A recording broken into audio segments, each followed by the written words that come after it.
Hello, and welcome back to Hellavy. I am once again your magnanimous host, Joe, and we're continuing our Let's Read of DC's 52. This week, issue number 7. We open with our heroes in space, Animal Man, Starfire, and Adam Strange. Adam is asking for a hand with the ship he's been trying to repair without the use of his eyes. He's concerned about the thing Buddy sensed and has redoubled his efforts to get the ship up and running. But he's just one person and, well, his eyes are gone. Corey and Buddy seem fairly unconcerned about the situation. Don't bring me into it. You guys want to fight? Go for it. Well, I think we may as well just stay here until we're rescued. That thing's not space-worthy. Adam has had just about enough. He climbs down to speak to his new roommates, and when Starfire criticizes his efforts, he slaps the fruit right out of her hand and tells her straight up he thinks this fruit she's been eating is messing with her head. She replies that he doesn't know how delicious it is because he won't even eat any of it. That kind of helps his point, though, doesn't it? He points that out and drives home that, yeah, she can fly in space no problem, but she can't go fast enough to get anywhere practical. Starfire decides she needs to clear her head and steps away for a bit. Get back soon, we're launching before sundown. Then we're on day 2 in Gotham City. Renee Montoya is thinking. It was Father's Day this past Sunday. That brings up the memories of her family.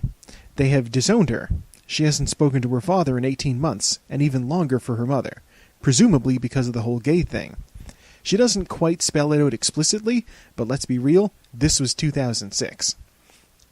She's still got her arm in a cast, and it's covered in question marks. She wonders what sort of family life the Question's got, or rather the no-face guy as she's still calling him.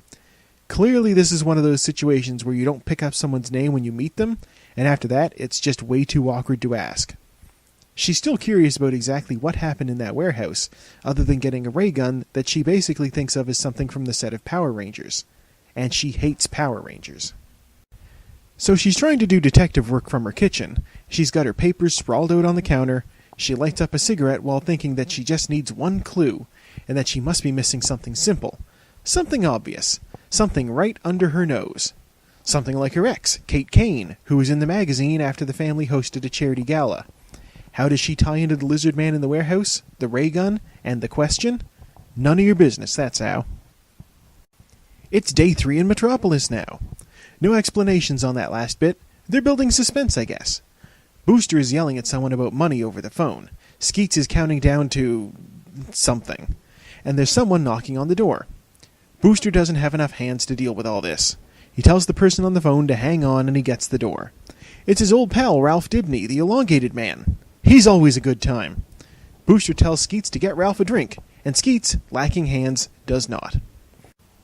Ralph asks Booster about the Kryptonian cult that he's investigating/taking baths with. Booster only half pays attention, and tells Ralph that he's got his own cases to deal with. Skeets keeps doing the countdown. Your cases. Are you defending people in need or greedy marketers? Booster responds to that Ralph should look into a villain he stopped last week named Manthrax. 3 minutes, sir. Booster tells Skeets to fill Ralph in on what's going on. He can keep a secret after all. Skeets tells Ralph that there's a headline for the night in the records about an angry mob outside of the LexCorp building, and by being on the scene, Booster can try to minimize damage. Oh, that's right, Skeets. You and Booster are from the 25th century. That's how Booster's always there to prevent the big crimes and disasters in Metropolis. He knows about them in advance. Ralph suddenly gets Booster by the neck and lays into him. Why the hell didn't you warn me my wife was going to die? Booster sputters and tells Ralph that he didn't learn every little detail about the 21st century. Ralph, however, doesn't care for being told that his wife's death is a little detail. Booster tells Ralph that he didn't know about it. Why would he even think to ask about that? Skeets, however, has the relevant data about Sue's death and puts it up for them both to see. Ralph lets go of Booster and says it's his own fault. It's his fault for thinking Booster would think about anyone but himself. He's got a point. Booster's living in an apartment decked out in pictures of himself and tons of Booster Gold memorabilia. It's a veritable shrine to his own ego. Booster tries to defend himself. Don't think because I pity you I'm going to take any crap off you. You're looking at Superman's replacement here, Ralph. He tells Ralph that he's out there doing the job, which is more than can be said for Ralph, who hasn't even worn tights in 8 months. Prove it. Then we're in Gotham. Still day 3. Renee has dolled herself up as best she knows how. She showered twice, did her hair, ironed her shirt, shined her boots. Wait, she rolled up to a billionaire's charity gala in boots?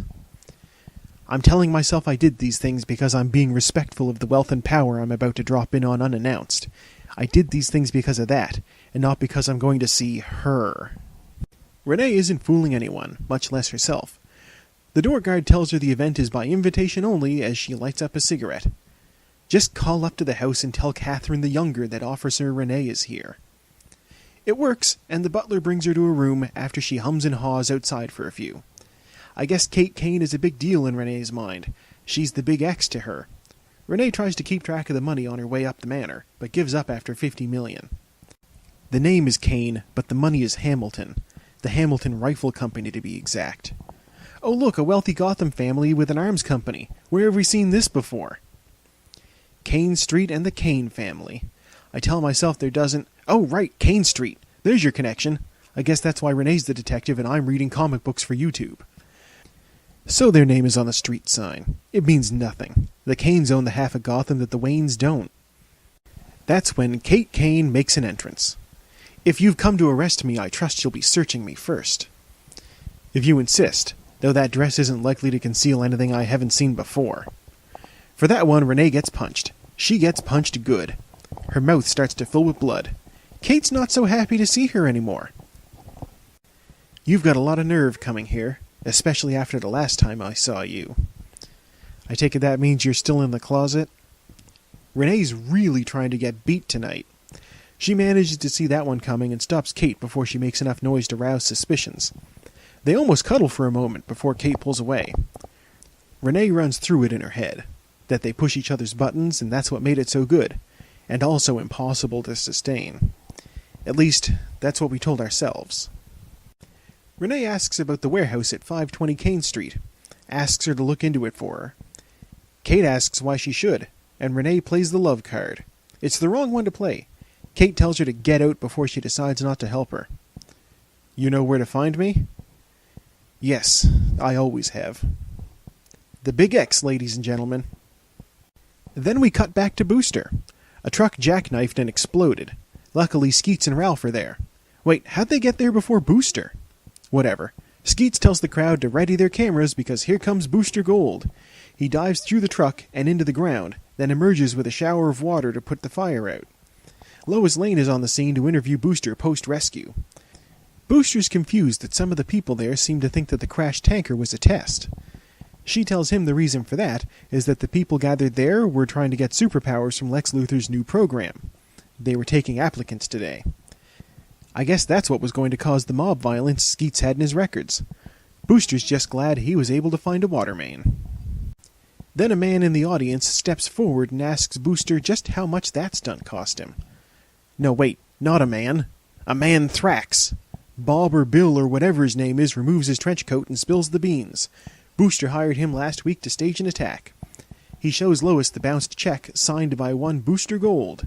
The media is about to have an absolute field day with this one. Ralph steps forward to ask Booster how many of his other recent stunts were staged to improve his marketability. Mr. Dibney, as the elongated man, you served with Booster Gold in the Justice League. Are you alleging that he's capable of fraud? As far as I'm concerned, absolutely. Ralph plays all of his cards. He tells the crowd that Booster's an opportunist, looking to make corporate contracts, that he let his best friend die. He let down Sue, he let down Ted, and now he's let down the entire city of Metropolis. Booster can't get a word in edgewise and just sort of stands there defeated as the crowd of reporters follows Ralph for more questions. Then we cut back to space. Starfire is flying around, probably still clearing her head, when she stumbles upon what looks kinda like a giant shovel. She goes in for a closer look, and is quite surprised when a giant appears and reaches for the handle on what I can only assume is not actually a shovel. Then it's time for History of the DCU with Donna Troy, and I think I'm running out of references to call the Harbinger's Orb. They're talking about Zero Hour, as promised.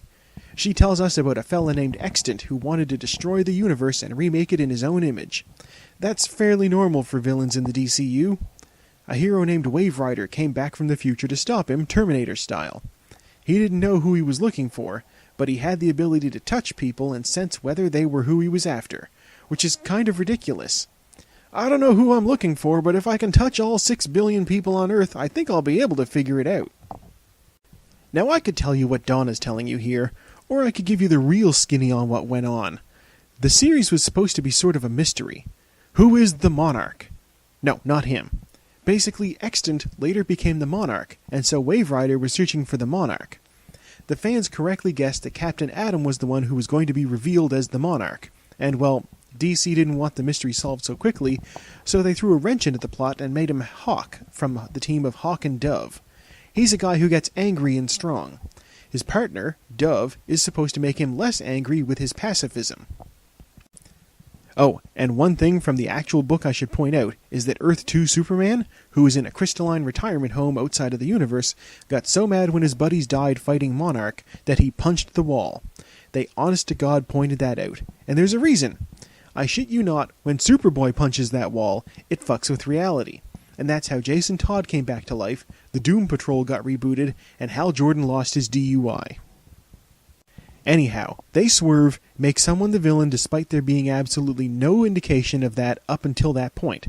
Excellent writing there. They walked it back after a while and had Captain Atom take the role of Monarch, but it was a mess. But that was comics in the mid-90s. Marvel did it too. Just ask Spider-Man or one of his many clones. Anyhow, back to Donna. She explains that the Monarch wasn't even actually in charge. Someone was pulling his strings. But who could be powerful enough to control... Well, I guess the Monarch was powerful? It was Hal Jordan. Hal Jordan did it. He went to the end of time, killed a villain named the Time Trapper, who's a big menace to the Legion of Superheroes in the 31st century. And then he set out destroying the universe to remake it, but better. He undid the destruction of Coast City and all sorts of other bad stuff. Truly a monster. He was stopped by a group of heroes.